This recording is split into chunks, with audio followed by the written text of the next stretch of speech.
Go ahead. Well, I was in B-24s. I was a navigator and flew 36 missions from England over Germany, France, Holland, places like that. I was in the D-Day invasion, flew missions at that time, and fortunately never had anything seriously happen to me, so I was, as you can see, I got home. But it was quite an adventure. I was only 17 when I joined, and finally was in 3 years and got out in 1945. Wow, fascinating. And also, Lieutenant Joseph Peterburs, I understand you had some pretty wild experiences as well, sir. Yes. I went to England as a fighter pilot in 1944. I was 19 years old, and I was flying P-51s. I flew 49 missions and had many memorable missions during those 49, but the most memorable was my last mission, which was my 49. Wow. On that, is this you as well? That's me at 19, right. Wow. Imagine that, 19 years old. On the 49th mission, we were escorting about 400 B-17s over the town of Oranienburg, which is a suburb of Berlin and that general area, and we were hit by a bunch of Me-262s, Messerschmitt's 262s, the turbojet. Wow. And I saw one of them hit a B-17, blow it up, and I was at 7,000 feet higher than he was, so I rolled over and started at him. By the time I got down to his level, it was within range of firing. He blew up a second B-17, and I started firing and got his left engine. He rolled over, and I chased him down to the deck, and his engine disintegrated, and he bailed out. I saw an airfield and started strafing it. There was a lot of aircraft on it, and I made too many passes, got hit too many times, and started burning, and made it back to Magdeburg and had to bailed out at about 300 feet after being attacked by another FW-190, which fortunately missed. Bailed out at 300 feet, was captured immediately, was a prisoner of war, interned in a prison camp near Berlin with a bunch of Russian and Scandinavian prisoners, escaped and got with the Russians and fought with the Russian tank unit from Berlin to Wittenberg on the Elbe. Oh my God. And after we got to the Elbe, the Americans crossed the Elbe, and I was repatriated. Went home and married my fiancée, Josephine, who I named my aircraft after, Josephine. And we were married for over 60 years until her passing. And but I had to get permission to get married because I hadn't turned 21 years old yet. What Joe didn't tell you, though, I wanted to tell you who he shot down. He shot down Walter Schutz, who was probably one of Germany's top aces. How many confirmed kills? He had over 200. He had 206 confirmed aerial victories. And he didn't know that he had shot him down until 50 years later, when somebody from Germany contacted him and confirmed that they found this airplane. They dug it up and confirmed that indeed his story and Walter Schutz's story. Well, Walter Schutz was the only guy that had shot down 4 B-17s on that particular day, so that they knew that's who it was. That's the second thing I brought. Wow. So you shot down a German Luftwaffe ace, huh? That's right. Walter Schultz. Walter Schultz. Walter Schultz. Wow. Yeah, and we're the very best of friends. We met for the first time, or the second time, the first time in person. So you met the person you shot down? In Vista, California on the 18th of May, 2005. And we're at the best of friends, and I visit Germany. Some beers together? Oh yeah, I visit Germany a couple times a year, and he comes over here. And in fact, the last time I was with him was past November, and one over England. We were at Aces High Studio signing prints together. Isn't that amazing? All from war, and now you're friends. Yeah, we're great, and he's a wonderful gentleman. What a big circle of life, sort of. Right. I made a DVD video of the group that were in Wings Over Wendy's, and his story is the first story told in this movie. And I had never met him. This is the first time I've Wow. met Joe. What an honor. What an honor to meet these fine gentlemen. And sir, how are you today? Fine. And maybe you could tell us a little bit about yourself? Well, I was an officer in 4 services except the Marine Corps. Every service except the Marine Corps. I did 4 wars. I got called up for 4. The last one I didn't have to go, but they put me on hold for 3 years. I did World War II, Korea, Vietnam, and then the last one was in 1983. I Wow. was in the Army. During World War II, I was on a ship. Forgive my decoration, sir. I don't know what... I know it's a lot of stripes and banners. It means like a high ranking to me. I don't know my ranking, so I apologize, sir. Could you... I got 33 medals, is what I got. 33 medals. And the only guy that outdid me, he's right here somewhere. Clyde East. He got 43. I told Clyde to loan me 5 of his and we'd be even. Wow. Those are all the medals I got. These are all your medals.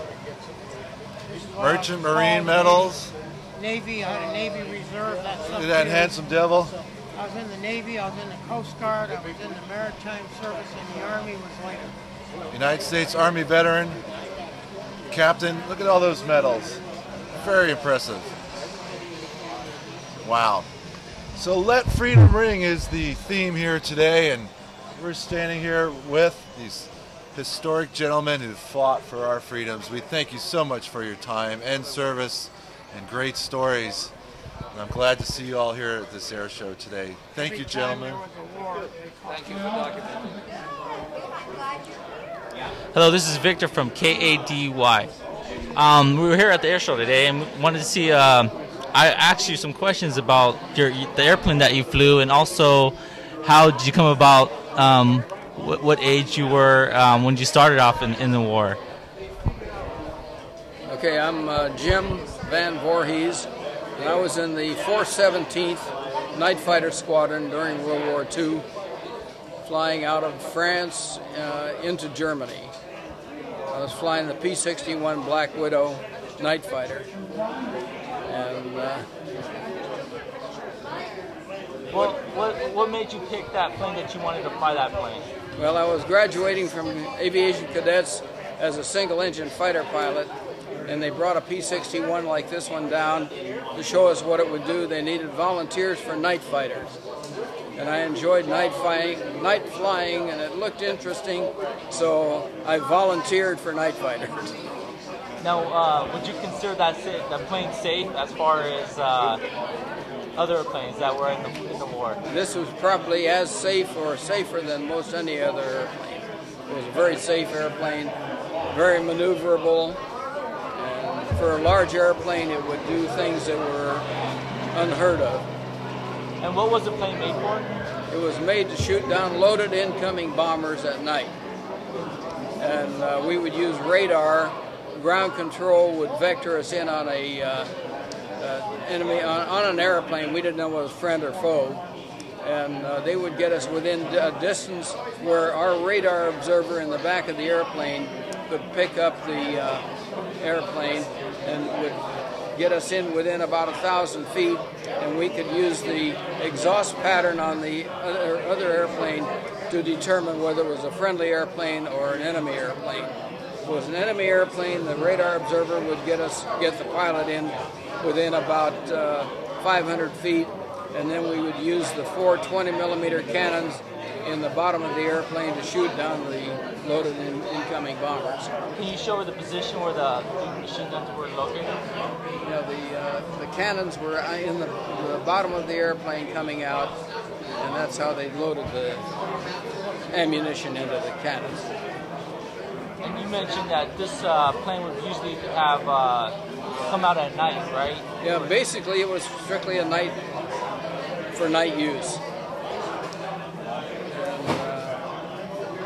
We would, when I got there, the war was almost over, and the Germans really had nothing flying to speak of, so we were going in, stopping trains and truck convoys at night.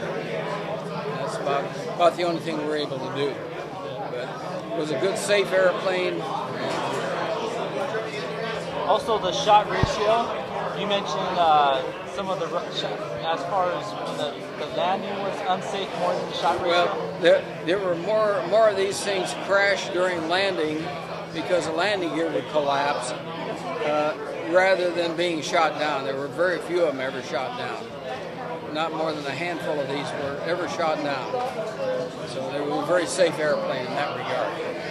And flying at night, they couldn't find us to shoot us down, basically. So very few pilots and crew were actually killed in these things. Not more than a handful. So we're very fortunate. So what was your name and your rank when you left the Army? Well, I was a second lieutenant when I got to Europe, a captain captain when I left Europe. So when I was discharged from the service, I was a captain.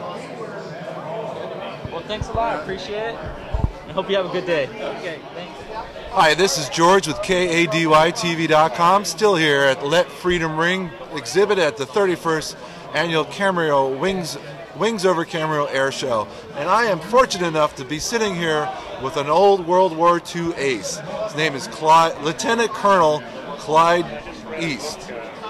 Hi, Clyde. Good day, sir. How are you today? Just fine. And Lovely day out here. I just want to learn a little bit about your kills. You're an ace, and how many kills did you have, sir? Well, I don't call them kills. I just call them destroyed airplanes. Destroyed airplanes. And I have at my credit 13. 13, and they were mostly German fighters or light bombers. Wow. And what age did you go into the service? I went in when I was 18. 18. And you were telling me a little bit, you always wanted to be a fighter pilot, right? Yes, from my very first days, I thought that would be a great life. And it turned out I was right.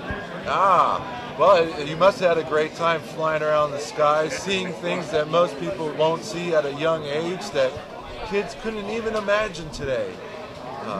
I also understand you're a docent at the Reagan Library, is that correct? Yes, I have been working there 17, 18 years, something like that. 18 years. So if you want to speak with Lieutenant Colonel Clyde East, you could see him at the Reagan Library. And I also understand you just had a birthday, sir. Yes, I celebrated my 90th exactly 1 month ago yesterday. Wow, happy birthday. 90 years old, 13 destroyed kills, in the service at a young age, helped to fight for our freedoms today. Lieutenant Colonel East, you're such a hero in our eyes, and thank you for your time here. Maybe we could catch up with you another time and really have a little bit more in-depth interview with you. I would be happy to do it. Oh, thank you so much for your time, sir. Thank you for your service and helping us have our freedoms today. Well, have a good day. Thank you.